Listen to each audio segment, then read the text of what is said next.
procedures. Go into the nearest room or building, lock the door, and turn off all lights. Wait for the all clear from school officials or local authorities. Lockdown, lockdown. Even though this happened years ago, I am still recovering from it. At the time, I was an art teacher. Like any teacher in any school these days, I had a great number of students, but luckily, most of them were good kids. That year, however, I had one student I will never forget. For confidentiality purposes, I will refer to him as Douglas. He wasn't a bad kid all the time, though his behavior was complicated by his disorder. Douglas was diagnosed with autism, but with that being said, I want to stress something important. As a teacher of over 15 years, I've seen hundreds of kids struggle and grow up with various mental disorders, autism included. I know these things don't make people evil, which is why I truly believe Douglas had something much worse going on with him. One day, the final dismissal bell rang. All my students got up and left at the same time. I began to clear my desk so I could grade some assignments, but then I noticed something odd out of the corner of my eye. Douglas had not left. He was still sitting, staring at his desk. I told him he was allowed to go home. He didn't respond at all. He just had this twisted look on his face with this over-exaggerated smile.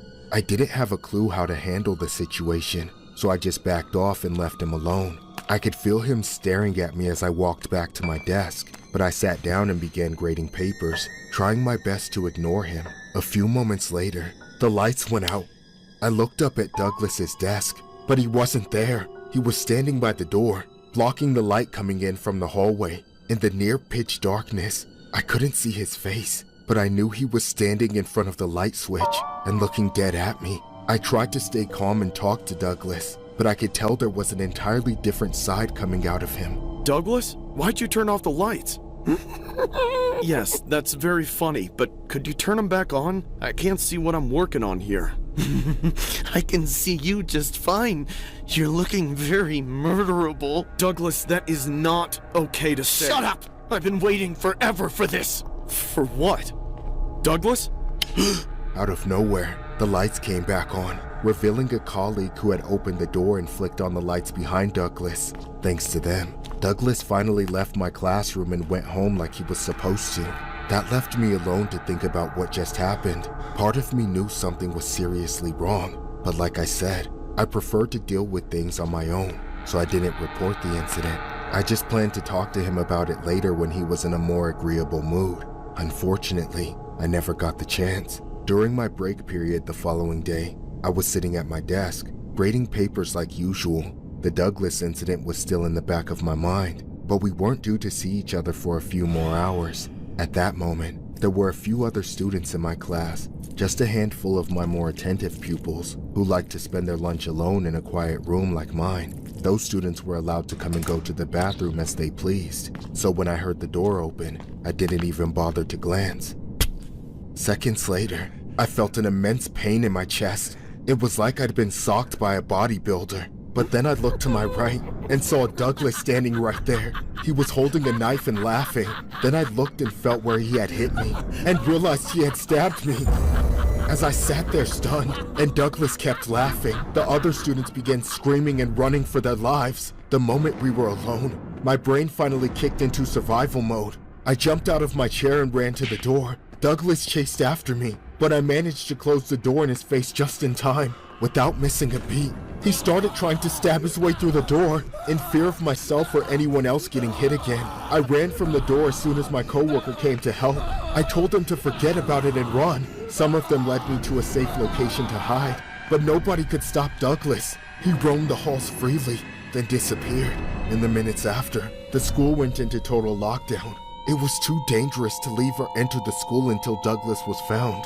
Those were the longest minutes of my life, wondering if things would work in my favor or if I was going to bleed out before it was too late. Douglas was arrested and I was taken to the hospital to get treatment. Douglas was sentenced to 2 years in custody. His lawyer's main defense was that Douglas's autism was to blame, but I don't believe that's all there is to it. Nobody decides they want to be a killer just because they're autistic. Ever since then, I've been recovering physically and mentally. After what happened, I don't think I can ever go back to teaching. a high school student pleaded guilty to the attempted murder of an art teacher in Quebec and was sentenced to 2 years in custody at a youth center and 1 year of surveillance. The teen stabbed the teacher at John F. Kennedy High School in Montreal's St. Michael neighborhood last December. The teacher who was stabbed was 42-year-old Maxime Canoul. The school went into lockdown after the stabbing and the student was arrested about an hour later. The stabbing took place on December 9th of 2021 at around 10 a.m., which was witnessed by students who reported seeing a teenager walk into the class, stab Canoul twice and then run away. Canoul suffered an injury to his chest and shoulder, and his wounds were initially believed by paramedics to be life-threatening. He was taken to hospital and had to undergo surgery. A spokesperson for the ambulance said Canoul was lucky to be alive. The lawyer representing the teen said there had been a lack of support services at the school for several years, and there were problems related to autism spectrum disorder that brought him to having a deformed vision of reality of what was going on. Canoul said afterward that he is considering leaving the profession after 16 years of teaching.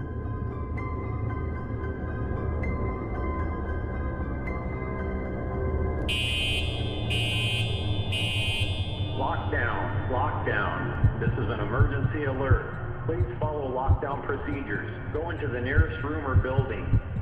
About 7 years ago, I was in my sophomore year in high school. Everyone knew about these two kids named Bobby and Jay. Bobby was the jock type, popular and charismatic, but he was a real dick, and he always had his friends around to gas him up. Jay was the polar opposite. He was a loner, and rough around the edges in more ways than one. Rumor has it that the pair had beef with one another. At the start of the school year this all happened. Bobby popularized picking on Jay. He would make fun of Jay in front of crowds of people, posted heinous things about him online, and somehow made it cool to be an unrelenting asshole to this one kid in particular. Now, that's not to say Jay was totally submissive and innocent. Rather, his attempts at defending himself were usually counterproductive. His willingness to fight coupled with his lack of skills or athleticism made their confrontations a source of school-wide entertainment. The way it went was that Bobby would stop Jay in the halls and start insulting him. Jay could never clap back or just walk away, so he'd square up to fight. After he got baited, Bobby and his friends would jump him. I'll admit, I watched a few of these fights myself and wanted to help Jay, not to fight with him, just pull him out. I felt bad always seeing him outnumbered and rooted against, but then again, I didn't want to be the next victim, so I would just watch like everyone else. Unfortunately, that wasn't the end of it. It was after school on a Friday. I remember stopping by the grocery store near school for a snack and a drink. As I was looking around, I saw Bobby and his friends picking on Jay again. They had him cornered in the entrance to the bathrooms at the back of the store. Nobody else was around to watch or help, just me. So I finally spoke up for Jay, only it didn't turn out the way I hoped. Leave me alone! I don't want to do this! Come on, pussy, let's run the fade! No! Hey, don't you guys ever get bored of kicking this kid's ass? Stay out, loser. Unless you're here to make it more interesting. I'm just saying, 3-on-1 is kinda cringe. Why don't you get in here and even the odds then? While Bobby and his friends were looking at me, Jay went for a cheap shot and hit Bobby in the face. That's when the other guys immediately jumped the shit out of him. I watched in shock at first, but then it got worse. One of them pulled out their phone and started to record. While dragging him into the bathroom, Jay was kicking and screaming and begging for help. But in the end, he got locked in the bathroom with the bullies, and I ran off like a coward. By the time I got home, the video of what they did to Jay in there was already doing numbers on Bobby's story. They beat him to a bloody pulp and plastered it all over the internet. On Monday, everyone was waiting to see what Jay's reaction would be. I thought he might not even show up, but he did. The crowd gathered around him as soon as he stepped foot onto campus, but when Bobby appeared, Jay did not show any of his usual emotion. Everyone was waiting for the fight to break out, yet the moment Bobby threatened him, Jay reached into his bag and pulled out a gun. Screams erupted from every direction so loud it was almost deafening. Just as the crowd shifted to run the hell away, Jay fired the gun. The shot was my signal to not look back as I desperately ran, trying to fight my way through the raging stampede of people. I looked for the first place I could hide. That's when I ducked inside a janitor's closet, just as two other kids were shutting the door to lock themselves inside with me. We could still hear the pandemonium all throughout the school. Then the lockdown call came.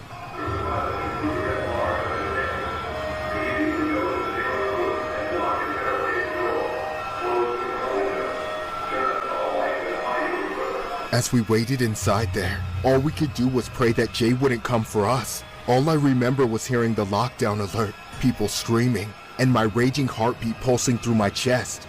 After a horrific few minutes, everything slowly died out, dwindling to a tense, heavy silence. I then cracked the door open to watch the hallway through the slit. And that's when I saw Jay for the last time. He was running, and still had that gun in his hands. I ducked back in as I heard another shot.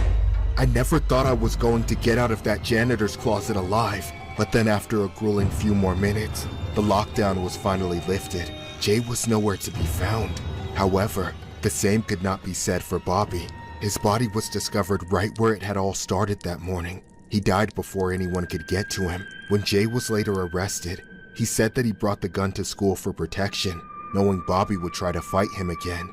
Honestly, I don't know if that's true or not. Sure, Jay was scared and traumatized, but part of me thinks that even if Bobby went up to apologize that morning, he still would have gotten taken out on sight.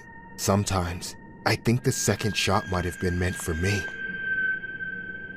A feud led one student to bring a stolen firearm to a North Carolina high school, and a sophomore classmate ended up dead. Bobby McKeithen, a student at Butler High School, was fatally taken out by Jatwan Craig Cuffey, a freshman, after a fight in a hallway shortly after 7 a.m. on Monday. Jatwan was charged with first-degree murder and held without bail. The suspect painted a story of a scared teen who had been in a fight days prior and brought the firearm to school for protection. The altercation was building up days before the shooting, and that several people knew it might come to a head on Monday. School officials said it was a case of bullying that spiraled out of control. But Bobby's father told reporters that his son was never a bully and that his friends and teachers will confirm that. Allegedly, Jatwan was involved in a fight at a grocery store Friday. He said one of the other boys had a knife. The boys exchanged text messages over the weekend on who won the fight, and there was talk about a new fight. Jatwan then said he didn't want to fight again or get into a fight at school. After the shooting, Jatwan told the police he went to the woods to get the firearm before school because he needed it for protection. Jatwan alleged that at school, Bobby punched him in the face, so he did what he did and then ran to his math classroom. The firearm was in a book bag which a teacher moved aside as the two waited for police.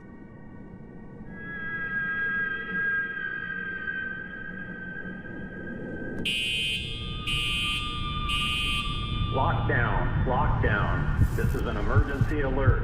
Please follow lockdown procedures. Go into the nearest room or building. This was the most sickening experience of my life. It still gives me chills to this day. To think, I hadn't even graduated from school and entered the real world, but it didn't matter. Messed up stuff can happen anywhere at any time. Back then, I had a regular schedule. I went through a bunch of classes, then at the end of every day, I had gym class. I liked having gym class at that time, as I didn't like going back to class smelling like BO or a whole can of deodorant. I'm sure that everyone knows that a locker room, especially a boys' locker room, is far from pleasant. One day, a Monday specifically, I went down the steps to the locker room and noticed the odor was especially pungent. With each step, the smell became stronger and fouler. I could hear the kids down there ahead of me shouting and complaining about how bad it was. Some of them laughing and blaming it on each other. I watched the face of every kid who came down after me hit the same disgusted expression. We all knew to prepare our noses for a smelly locker room, but that smell was something different. One kid said somebody must have taken a shit, while others said it smelled more like vomit, though none of us were quite sure. When we complained to the coaches, they were pretty dismissive of us. They said since it was probably just the combined smell of a bunch of sweaty people at the end of a hot day, or maybe somebody threw something rancid away down there, they told us to suck it up and change out, lazily promising us that it would be resolved the next day. Looking back, I can almost understand where they were coming from. It was the end of Monday. They were tired of dealing with a bunch of high schoolers and just wanted to go home. At the time though, we were all pissed off that we had to change out while basically holding our breath the entire time. Half an hour or so later, we had to brave the smell again to change back into our regular clothes. When we left, we realized our clothes had absorbed the smell while sitting in the locker room, so whatever that stench was, we took it home. The next day, word of the smell spread across the school. Every boy who had gym on Monday was talking about it. Even the girls were complaining that it had spread throughout the whole gymnasium. By the time I got back there, Nobody could even step foot into the boys' locker room. The putrid air wafting out of it had reached biohazard status. You couldn't just smell it, you could feel it. Some kid even threw up as he walked onto the court. Finally, the coaches could no longer bear it either. They were forced to send us up to different classrooms, while the school investigated the source of the smell and hopefully got rid of it. While we waited, kids were raving about the situation, talking right over the teachers who were trying to maintain order. In the middle of all the confusion, the unimaginable happened. What's going on? Everyone get down and be quiet! Suddenly, things went from bad to worst case scenario.